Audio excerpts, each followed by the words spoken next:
Hi friends, welcome back to my YouTube and Insta. അപ്പോൾ ഞാൻ വന്നിരിക്കുന്നത് എൻ്റെ വീട്ടിൻ്റെ അടുത്തുള്ള ഒരു പാടശേഖരത്തിലാണ്.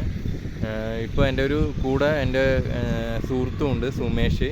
ഇവ അത്യാവശ്യം എനിക്ക് ഫിലിമിൻ്റെയോ എന്തെങ്കിലും ആയിട്ടുള്ള റീൽസൊക്കെ എടുത്തു തരാൻ ഹെൽപ്പ് ചെയ്യുന്ന ഒരു സുഹൃത്താണ്. പിന്നെ ഇപ്പോൾ ഞങ്ങൾ വന്നിരിക്കുന്നത് പ്രത്യേകിച്ച് എന്താണെന്ന് വെച്ച് കഴിഞ്ഞാൽ എന്തായാലും നാച്ചുറൽ ഫുള്ളായിട്ടുള്ള ഒരു വീഡിയോ ക്രിയേറ്റ് ചെയ്യുക എന്ന് പറഞ്ഞിട്ട് വന്നിരിക്കുകയാണ്. എന്തായാലും അടിപൊളി ബ്യൂട്ടിഫുൾ ആയിട്ടുള്ള ഏരിയയിൽ കൂടെ പോയിക്കൊണ്ടിരിക്കുകയാണ്. ഇപ്പോൾ സത്യം പറഞ്ഞു കഴിഞ്ഞാൽ ഇവിടെ കൊയ്ത്ത് കഴിഞ്ഞു.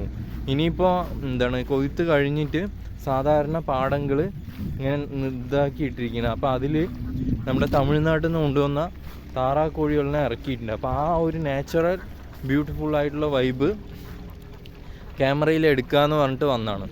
അപ്പോൾ അതിന് മുന്നോടിയായിട്ടാണ് ഇത്. അപ്പോൾ താറാക്കോഴികൾ എന്ന് പറഞ്ഞു കഴിഞ്ഞാൽ അതിൻ്റെ ബാക്കി നമ്മൾ കൊയ്തതിൻ്റെ ബാക്കി കുറച്ച് നെല്ല് അങ്ങനെയുള്ള കാര്യങ്ങളെല്ലാം പാടത്തിലുണ്ടാവും. അതേമാതിരി മീൻ അങ്ങനെ അതിനാവശ്യമായിട്ടുള്ള കാര്യങ്ങൾ മൊത്തം ഉണ്ടാവും.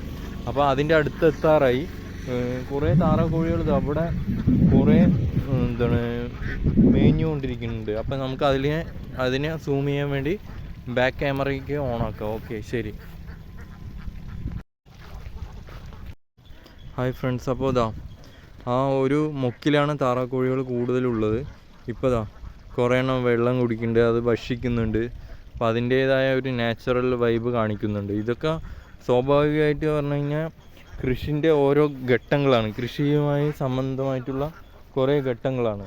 ഓക്കെ, അപ്പോൾ ഞാൻ ഇത് നാച്ചുറൽ ലവേഴ്സിന് മാത്രമായിട്ട് പ്രസൻറ്റ് ചെയ്യുന്നു. പിന്നെ അതേമാതിരി എന്താ പറയുക, കേരള കാർഷിക മേഖലയും പിന്നെ അതും സംബന്ധിച്ചും പിന്നെ നാച്ചുറൽ വൈബിൻ്റെ ഭാഗമായിട്ടും ഈ പ്രസൻസ് ഇതാവുന്നു. ഇനിയിപ്പോൾ അടിപൊളി ബ്യൂട്ടിഫുൾനെസ് ഓരോ പ്രസൻസിൽ കാണുമ്പോൾ അത് ക്രിയേറ്റ് ചെയ്യാൻ ശ്രമിക്കുക. ഓക്കെ, ആ മുക്കിലാണ് താറാക്കോഴികളുള്ളത്. ഇനിയിപ്പോൾ അതേ ചുറ്റി അങ്ങനെ പോകണം. ഓക്കെ.